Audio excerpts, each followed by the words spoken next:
заповедете. За политичкото, како и за физичкото насилство за настаните од 27 април, одговорност мора да има. Кој постапил спротивно на Уставот и законот, треба соодветно да одговара.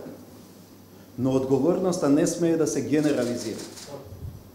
Мора да се почитуваат човековите права, да се почитува презумпцијата на невиност и да се внимава на квалификациите на кривичните дела.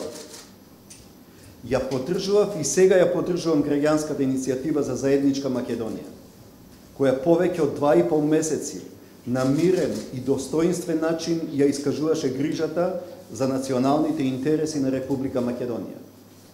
Граѓаните кои се сплотија и ја демонстрираа идејата за заедништво не се и не можат да бидат третирани како терористичка организација. Секојдневно до мене пристигнуваат информации и загрижен сум за политичкиот реваншизам, што е видлив на повеќе нивоа, од јавната администрација до судско-полициските случаи. Со ова се внесува страв и несигурност што доведува до состојба на тензии и политичка дестабилизација.